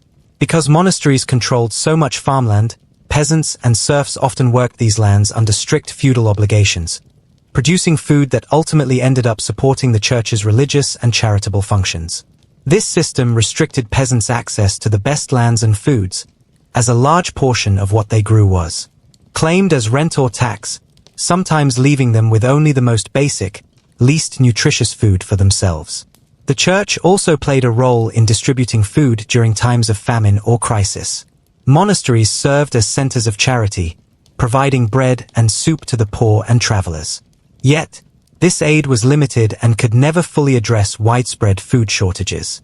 Moreover, because the church enforced fasting and dietary restrictions, the food aid often consisted of simple, bland staples like bread and porridge, which, while filling, were nutritionally inadequate. Furthermore, the church's teachings influenced attitudes towards certain foods. For example, meat was often associated with indulgence and sin, while fish was considered a purer, acceptable alternative during fasts. This religious hierarchy of foods dictated what was socially acceptable to eat and when, creating a rigid food culture that left little room for nutritional balance or enjoyment for the average medieval person. The church's influence on food extended even to celebrations and festivals, where feast days became occasions to break the monotony of fasting diets with rich meals. However, these feast days were infrequent, and the food served was often hoarded by the wealthy clergy and nobility, rather than shared widely. In sum, the church's control over food production and distribution reinforced the limited, repetitive, and often poor-quality diets that characterized medieval times. While monasteries preserved agricultural knowledge and offered charity, Their role also maintained social structures that left most people struggling to get enough food, let alone nutritious or enjoyable meals. Fasting and feasting, the medieval food cycle. Medieval life revolved around a strict rhythm of fasting and feasting, dictated largely by religious observance. This cycle shaped not only what people ate but also how they experienced food, turning meals into a reflection of faith, social status, and survival. Fasting days, which could total up to half the year depending on local customs and the church calendar, required abstaining from meat, dairy, and sometimes even fish. This meant that for long stretches, the medieval diet was heavily reliant on grains, legumes, vegetables, and occasionally fish. The variety was limited, and the foods consumed during fasting were often bland and repetitive. Boiled grains, pottages, and simple breads made from rye or barley became staples, but they lacked the proteins and fats that meat provided, leading to nutritional deficiencies. For peasants, fasting often meant hunger. Their diets were already marginal, and fasting rules compounded the scarcity of food. This led to weakness and illness, especially during winter months when fresh produce was unavailable, and stored grains or dried legumes made up most of the diet. In contrast, feast days were times of abundance and celebration. These were moments when the wealthy could indulge in rich meats, pastries, spices, and imported delicacies like sugar and exotic fruits. The nobility hosted lavish banquets with multiple courses, theatrical presentations, and copious amounts of food and drink. For them, feasting was not just about nourishment but also a display of wealth and power. However, these feast days were exceptions rather than the norm. For most people, feasting was limited to major religious festivals like Christmas, Easter, or Saints' Days. Even then, access to luxury foods was a privilege mostly reserved for the upper classes and clergy. The fasting and feasting cycle also had social and psychological effects. The anticipation of feast days created moments of joy and relief in an otherwise harsh existence.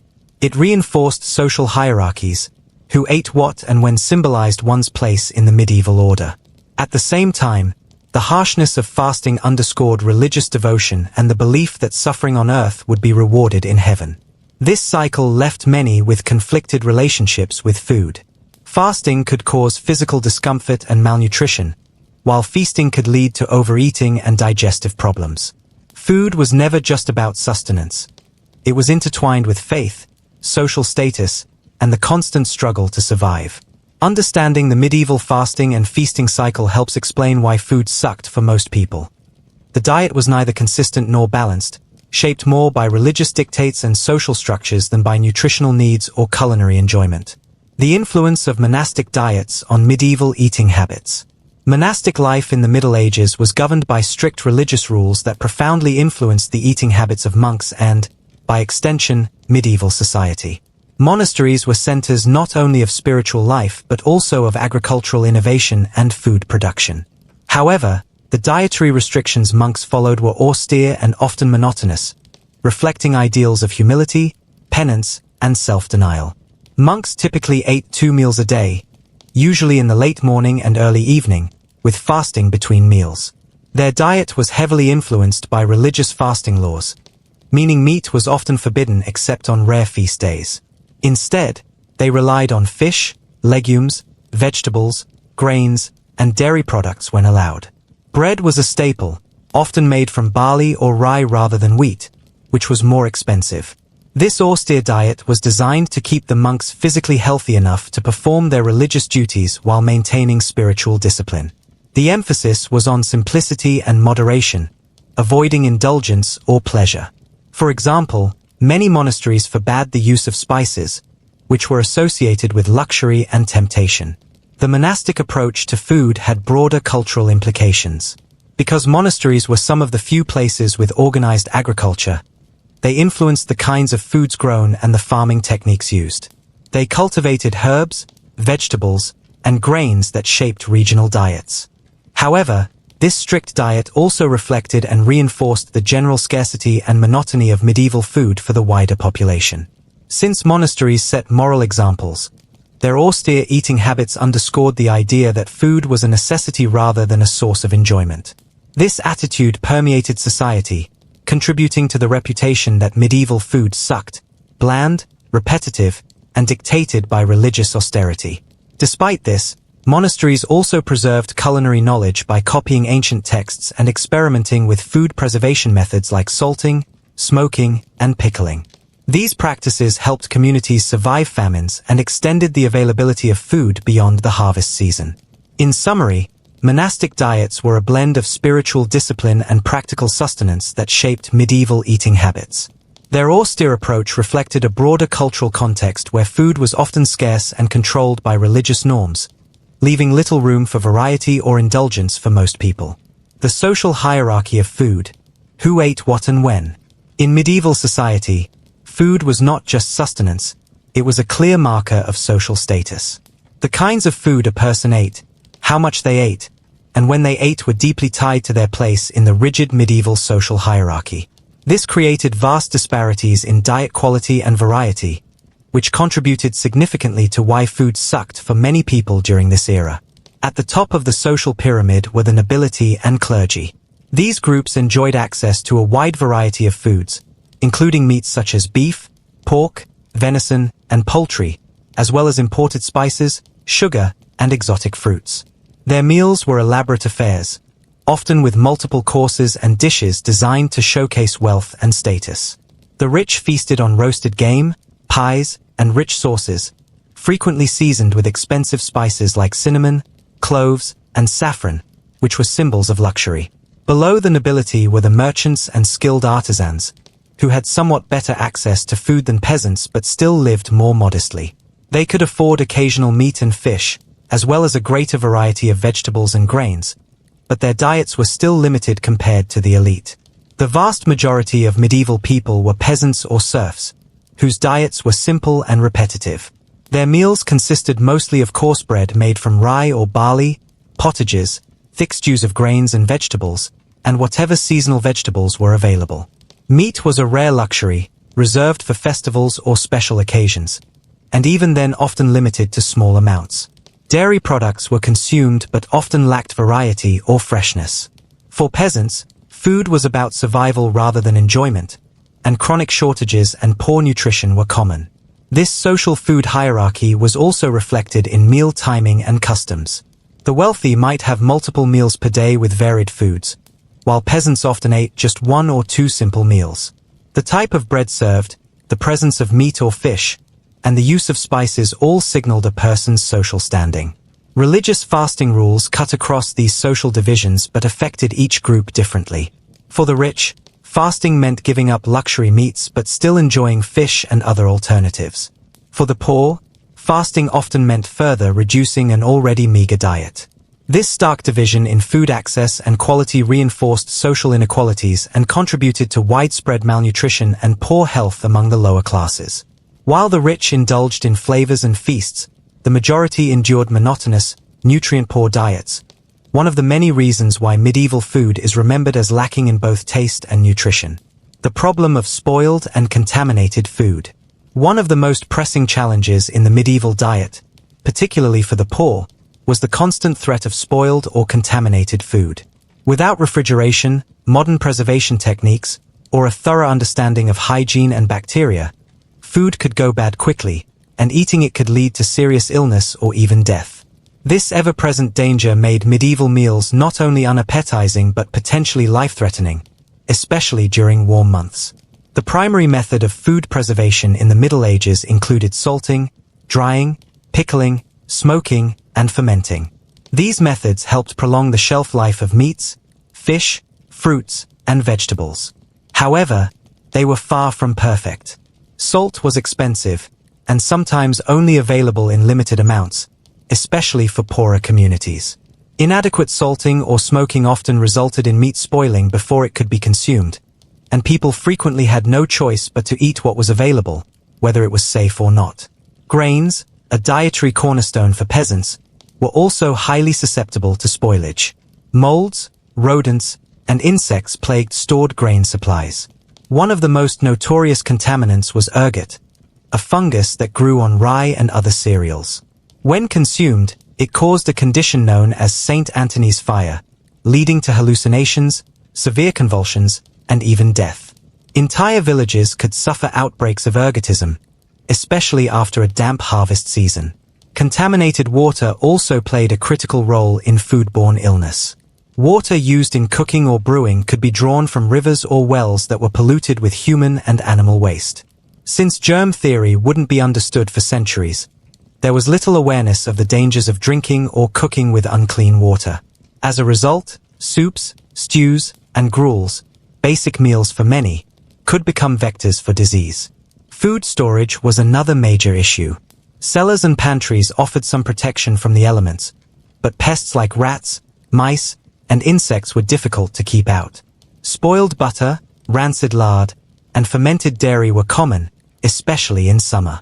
Unfortunately, these issues affected the poor far more than the wealthy, who had better access to fresh ingredients and more effective means of storage. Even the food served at noble feasts wasn't immune to problems. While aristocrats enjoyed access to meat and exotic goods, these were often transported long distances. Without proper preservation, spices were used liberally, not always to enhance flavor, but sometimes to mask the taste and smell of aging or questionable meat. In a way, the grandeur of noble banquets sometimes concealed a culinary gamble. Ultimately, food safety in the medieval world was precarious. Without modern preservation and sanitation, the risk of eating spoiled or contaminated food loomed constantly. This lack of security not only made food less appealing but also added to the daily struggle of survival. Yet another reason why, for many, medieval food simply sucked. The role of religion in shaping eating habits. In medieval Europe, religion, specifically Christianity, played a dominant role in nearly every aspect of daily life, and food was no exception. Religious beliefs and practices deeply influenced what people ate, when they ate, and even how they thought about food. This spiritual framework not only affected the variety and frequency of meals but also contributed to the often dreary and repetitive nature of medieval cuisine. One of the most significant religious influences on diet was the requirement to fast during certain periods of the year. The Church mandated over 150 fasting days annually, including all Fridays, Lent, Advent, and various saints' days. During these times, people were forbidden from eating meat, dairy, and eggs, items already limited for many. Fish became the standard alternative, but in inland or poorer regions, it was difficult to come by. Many families relied on vegetables, legumes, and bread to get through these seasons, further narrowing their already limited choices. Fasting wasn't always voluntary or spiritual in nature. It was a social and legal obligation. Breaking fast rules could lead to penalties or exclusion from the community. Even children, the elderly, and laborious, those who needed calories the most, were often expected to comply. As a result, these religious periods often became times of malnutrition rather than reflection or devotion. Beyond fasting, Christian theology emphasized moderation, humility, and the rejection of gluttony. Lavish eating was considered a sin and a mark of moral weakness. This perspective was reinforced in sermons, religious texts, and community expectations. As a result, people were often encouraged to eat plainly and not for pleasure. This mindset contributed to the widespread view that food was something to be endured, not enjoyed. Monasteries, which often set the standard for spiritual behavior, followed strict dietary rules. Monks and nuns abstained from meat and focused on simple, bland meals that reflected their vow of poverty and spiritual devotion. Because monasteries were also centers of learning, agriculture, and food distribution, their influence spread far beyond their walls. The values they modeled helped shape the broader food culture of the medieval period. Religious feasts and festivals did offer temporary relief from the strictness of daily meals. On these occasions, communities came together to share roasted meats, baked pies, and sweet treats, foods rarely seen in everyday life. However, these events were infrequent, and for many, they served only as a brief departure from the norm of a dull, repetitive diet. Even the preparation of food was affected by religious customs. Certain cooking methods and ingredients were considered more holy or appropriate, while others were discouraged. The church also regulated markets and trade to ensure fasting rules were observed, creating additional layers of restriction on what could be bought and sold. In essence, religion present and food scraps often mingled with human and animal waste. With no refrigeration, perishables spoiled quickly, especially in warmer months. Leftovers were rare. People ate whatever they had before it turned foul, sometimes pushing the limits of safety out of desperation. Moreover, people had no concept of washing hands or utensils properly. Plates, when they existed, might be reused without cleaning. Often, food was served on trenchers, thick slices of stale bread that absorbed grease and sauces, later eaten or given to the poor or animals. Cooking pots and pans were scrubbed with sand or ashes rather than soap and hot water, which did little to eliminate bacteria or food residues. The result of all this poor sanitation was a diet that not only lacked variety or appeal but also posed serious health risks. Digestive problems, food poisoning, and outbreaks of illness were common, and people simply accepted this as part of life. It was a world where the simple act of eating could be dangerous, and where kitchens themselves contributed to the sense that food in medieval times was far from enjoyable. Seasonal starvation and food shortages. In the medieval world, food scarcity was not just a possibility, it was a regular part of life.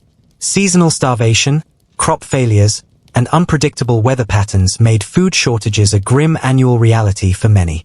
These periods of hunger not only shaped the dietary habits of the people but also contributed heavily to why food in the Middle Ages was often unappetizing, insufficient, and nutritionally poor. One of the biggest problems was the agricultural calendar. Most food came from local farms and was available only during specific harvest times. Once the harvest was gathered, typically in late summer or early autumn, families had to rely on their stores to last through the winter and into the following spring. There were no supermarkets, no year-round imports, and no artificial preservatives. If a household ran out of grain, beans, or salted meat by late winter, they had little to fall back on except charity or foraging. The period known as the spring hunger or lean season was especially difficult. This stretch of time, from late winter until the next harvest, was often marked by dwindling supplies, weak livestock, and lack of fresh food. Vegetables were scarce, stored grains could spoil or be eaten by pests, and preserved meats might have run out. Even the bread, a staple of every meal, could become scarce or moldy. In the worst years, people were forced to eat bark, roots, or even boil leather for some form of sustenance. A single failed harvest could spell disaster. Crop failures were common due to drought, floods, frosts, or disease. Since agricultural knowledge and tools were basic, peasants had little defense against these forces of nature. Famine struck frequently and could wipe out entire villages. The Great Famine of 1315 to 1317, for instance, led to mass starvation across much of Europe. Livestock died, grain prices soared, and people resorted to desperate measures, some even scavenging corpses or committing acts of cannibalism in extreme cases. Even during normal years, access to food was unequal. Nobles and wealthy merchants had the resources to store and buy what they needed, but peasants, who made up the vast majority of the population, lived harvest to harvest. Most of their diet came from what they could grow or barter for, and poor seasons meant going hungry or underfed for weeks at a time. Children and the elderly were particularly vulnerable, and malnutrition was a common cause of illness and death. The scarcity of food also led to hoarding and social tension. Grain merchants were often accused of inflating prices during shortages, and markets became places of conflict rather than relief. In some towns, local authorities tried to regulate prices or distribute food more fairly, but these efforts were limited in effectiveness. Seasonal hunger and chronic shortages meant that even when food was available, it was rarely fresh, flavorful, or plentiful. Meals were more about survival than enjoyment. This harsh rhythm of feast and famine contributed to a food culture that was bland, monotonous, and riddled with anxiety. Yet another reason why food in medieval times often sucked. The rise of trade and new foods. In the shadowy stillness of the early medieval world, food was largely a local affair, grown nearby, harvested by hand, and consumed within the same community. Variety was a luxury, and flavor was often sacrificed at the altar of survival. But slowly, quietly, and steadily, the world began to change. Trade routes lengthened, ports grew busy, and merchants set sail in search of goods both strange and delicious. This slow and powerful rise of trade would become one of the most transformative forces in reshaping what people ate, how they cooked, and how they thought about food itself. Let us begin in the early medieval period, a time when roads were poor and travel was dangerous. The typical person rarely left their village, and what they ate was limited. Specialized stalls appeared: bakers, butchers, fishmongers, herb sellers, and even street food vendors who offered ready-to-eat dishes. Markets often reflected the seasons. Spring brought fresh greens and early fruits. Summer had an abundance of vegetables and berries, while autumn featured preserved foods like smoked meats and dried fruits. Urban markets also created a place where new foods could enter the local diet. Imported goods such as dried figs, olives, salted fish, and spices became more accessible. For the first time, people outside the nobility could experiment with flavors beyond their immediate region. This accessibility, although limited to wealthier urban dwellers at first, was a step towards dietary diversity. However, markets were also places of regulation and control. Town authorities often imposed rules on weights, measures, and the quality of food sold to protect consumers and maintain order. Food inspectors would check for spoiled or adulterated products, and sellers caught cheating could face fines or public humiliation. The rise of urban markets signaled a shift in medieval food culture from purely local and subsistence-based to more commercial and interconnected. People began to develop a consumer relationship with food, selecting items based on taste, variety, and prestige rather than simple necessity. Ultimately, urban markets laid the groundwork for modern food distribution systems, introducing ideas of choice, exchange, and social interaction around food that would continue to evolve for centuries. Better cooking methods. For much of medieval history, cooking was limited by technology, available fuel, and knowledge. Fires were often open hearths in large kitchens or homes, with food cooked in heavy pots, spits, or open pans. Techniques were straightforward: boiling, roasting, baking, but often inefficient. Over time, innovations in cooking methods slowly began to improve the taste, texture, and variety of food. One important development was the increasing use of enclosed ovens. While baking bread was a tradition dating back thousands of years, the medieval period saw improvements in oven design. Brick and stone ovens, heated by wood fires, retained heat more efficiently and allowed for better temperature control. This made bread baking more consistent and led to new baked goods such as pies, pastries, and tarts. Roasting meat over an open spit was labor-intensive, requiring constant turning to avoid burning. Advances like the mechanical spit jack, often powered by weights or steam, allowed cooks to turn meat slowly and evenly without continuous manual labor. This resulted in juicier, more evenly cooked meat, elevating the dining experience, especially in noble households. Boiling and stewing remained common, but improved cookware made a difference. Copper and brass pots began to replace iron ones in wealthy kitchens, offering better heat conduction and more even cooking. These metals were also easier to clean, reducing contamination and unpleasant flavors. New frying techniques emerged, especially as oils and fats became more available. Cooking in animal fats or imported olive oil allowed food to crisp and brown, adding texture and flavor that had been previously rare. Additionally, medieval cooks began to master techniques such as blanching vegetables, clarifying butter, and making sauces and reductions to concentrate flavors. The use of spices and herbs in cooking also enhanced complexity, masking imperfections in ingredients and adding variety. Techniques from other cultures influenced European cooking as well. Cookbooks started to reflect changing tastes and the influence of new ingredients arriving from the Americas, Asia, and Africa. For example, potatoes, tomatoes, and chocolate began to appear in later cookbooks, although it would take time for them to be widely accepted. These texts were more than mere collections of recipes. They were cultural documents revealing how food related to class, religion, medicine, and identity. Some cookbooks included sections on etiquette, menu planning, and the symbolic meaning of foods. The spread of cookbooks democratized cooking knowledge, allowing even less privileged households to aspire to new dishes and culinary styles. They also preserved recipes that might otherwise have been lost, bridging oral tradition and written culture. By the early modern period, cookbooks were not just practical guides but status symbols themselves. Owning a beautifully printed book on cooking signaled refinement and education. And for historians today, they provide invaluable insight into how food, and the experience of eating, changed over centuries. Spices become affordable. Spices were once among the most precious commodities in the world. They were rare, expensive, and shrouded in mystery, often reserved for the wealthy elite. In medieval Europe, a pinch of cinnamon or a dash of cloves was a luxury few could afford. But as global trade routes expanded during the late Middle Ages and Renaissance, spices slowly became more affordable and accessible to a broader segment of society.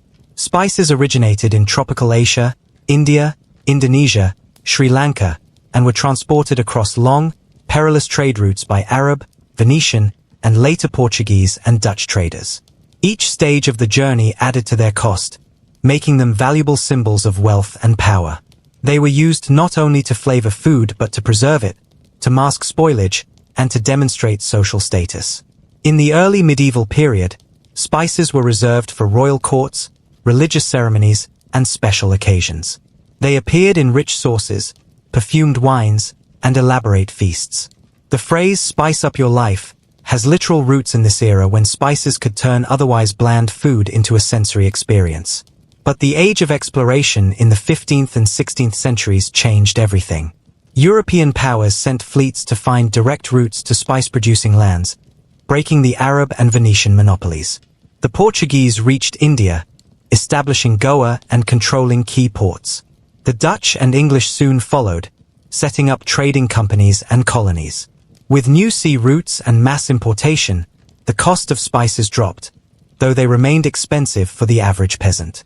Still, more merchants, urban dwellers, and middle-class households could now afford small quantities of pepper, nutmeg, ginger, and mace.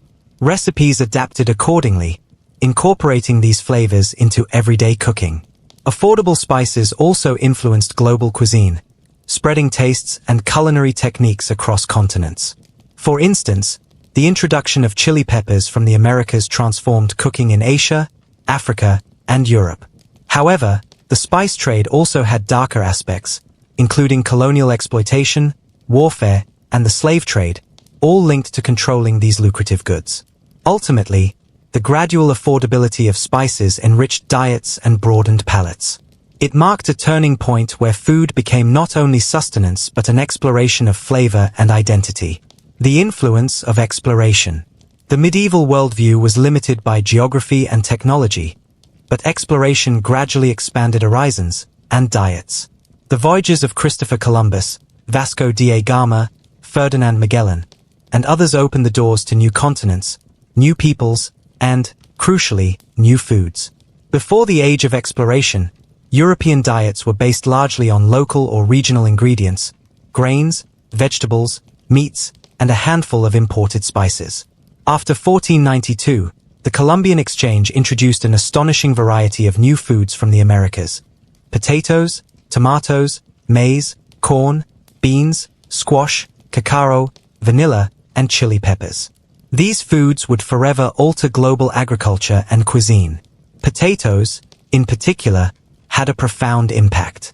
They were hardy, nutritious, and capable of growing in diverse climates and poor soils. Over time, they became a staple food for millions, supporting population growth and urbanization. Tomatoes and maize similarly found their way into European, African, and Asian diets.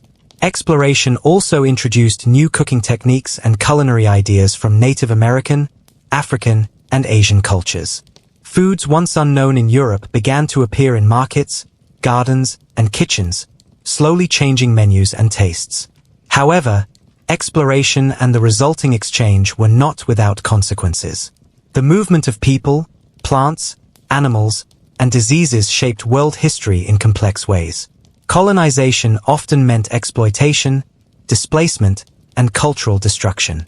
8. But how they thought about food as a global, interconnected phenomenon. The once isolated diets of medieval Europe became part of a much larger, dynamic system, one that continues to evolve today. How potatoes saved populations. Among the many gifts from the New World, the humble potato stands out as a food that literally saved lives. Introduced to Europe in the late 16th century, the potato was initially met with suspicion, regarded as strange and even dangerous. But its eventual adoption into European agriculture marked a turning point in food security and population growth. Potatoes are incredibly efficient crops. They produce more calories per acre than grains, require less labor, and can grow in a variety of climates and poor soils. In times of famine or war, potato crops could sustain entire communities when other staples failed. Countries like Ireland and parts of Germany became heavily dependent on potatoes by the 18th century. This dependence supported rapid population increases, urbanization, and industrialization by providing affordable, filling food. The potato's nutritional content was another key factor. It contains carbohydrates, vitamins, especially vitamin C, and minerals, helping to reduce deficiencies common in grain-heavy diets. It was also versatile, able to be boiled, mashed, roasted, or fried, fitting many culinary traditions. Of course, reliance on potatoes had risks, as seen in the Irish potato famine of the 1840s when blight devastated crops, leading to mass starvation and emigration. But despite this tragedy, the overall impact of the potato on European and global diets was overwhelmingly positive. From gruel to gourmet, the long journey. The story of food from medieval times to the present is one of gradual transformation. A journey from simple, often monotonous gruels to the rich and varied gourmet cuisines we know today. Medieval diets, dominated by coarse grains, porridge, and preserved meats, often lacked flavor, variety, and nutrition. But over centuries, incremental changes in agriculture, trade, technology, and culture reshaped how people ate, cooked, and enjoyed food. This journey was slow and uneven. Most people remained limited by poverty, geography, and tradition. Yet, innovations in crop diversity, preservation techniques, and cooking methods added new layers of taste and texture. The introduction of new ingredients, from spices to sugar, from potatoes to coffee, expanded the culinary palette. The rise of urban markets, printed cookbooks, and social institutions like cafes and restaurants further refined food culture. Eating became